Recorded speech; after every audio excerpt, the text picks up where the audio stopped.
Political analysts are also weighing in on the land-grabbing issue, and Ndumba Kamwanya is on the line. Mr. Kamwanya, good evening. Good evening. So, as an analyst, what is your general observation with regard to the recent series of illegal land occupation?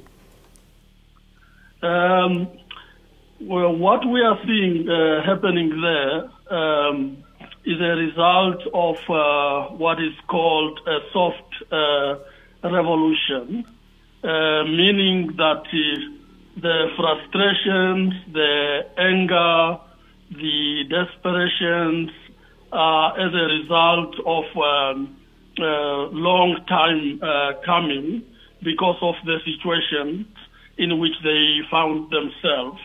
And also, it's important for us to know that it is not just a housing issue.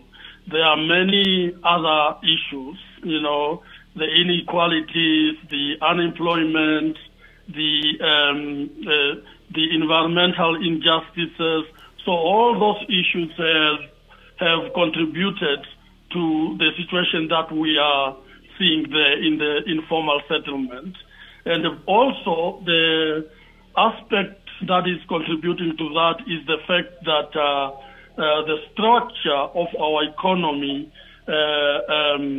has pushed a lot of people into dire situation simply because our economy has marketized, privatized, commercialize and neoliberalize housing instead of treating it as human rights issues.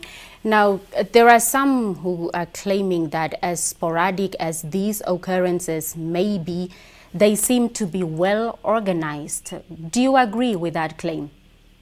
In order to sabotage the council? I don't have evidence that there is an organized sabotage going on, but if there is a sabotage behind the scene, then it will not benefit anyone, including the saboteur. It will not be in the interest of our country and development to stage sabotage. So I'm puzzled that if there is such an organized sabotage going on, I'm wondering what is the purpose.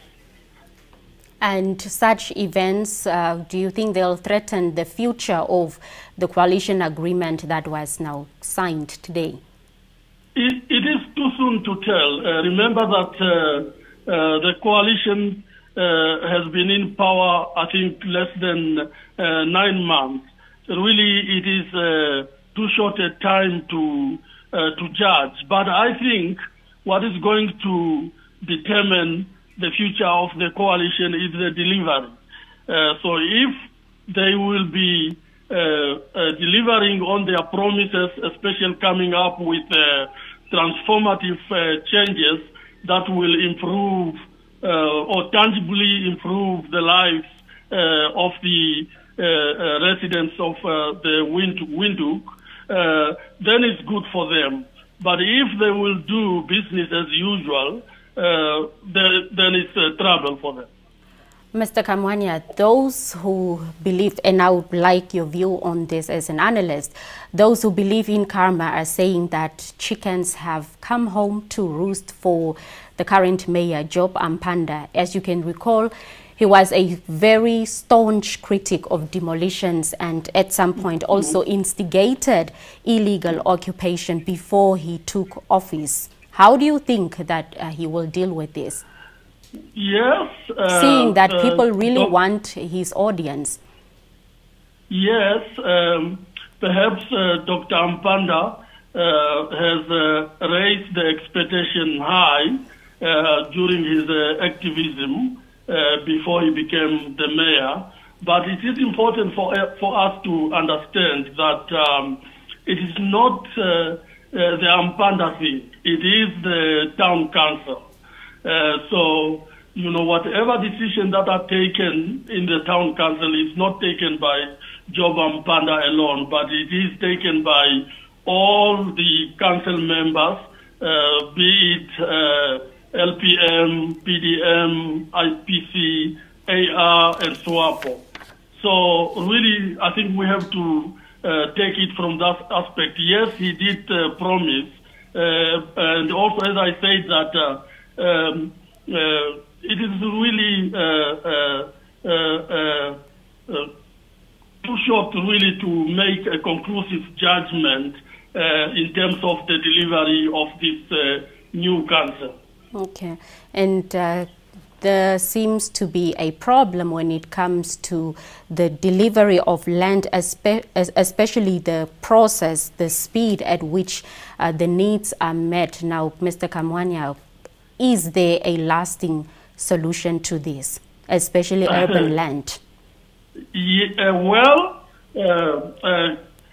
First of all, let's remember that the housing or urban land, or mostly housing in informal settlement, was declared a humanitarian crisis by the president. And it should be treated as such when it comes to solutions to try to address it. So what we have seen yesterday, the SWAT team pushing people and, shouting, I don't think that is the right way to go about it. I'm sure that the police has good intention and that they want to be part and parcel in solving the housing issue in Namibia. So I think that their policing approach will aggravate the situation, but I would rather think that from the police part, they should go for community policing, working with stakeholders.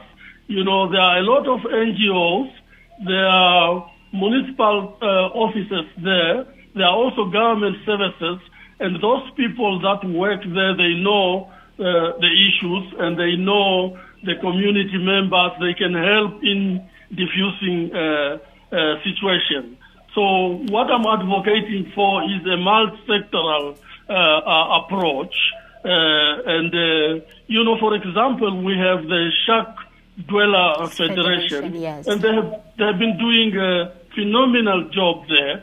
So they can be brought in to help really to understand the issues.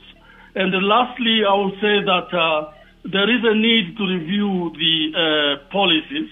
And I think some of the challenges and the problem that we are facing in that in the informal settlement is that we don't have adequate policies, and some of those policies are outdated. So we need to relook at them, improve them, or come up with new policies and approaches to address the situation. Well, thank you so much for that update. Thank you for having me. That was political analyst Ndumba Kamwanya with that analysis on the land grabbing at Windhoek's Ojomethe area.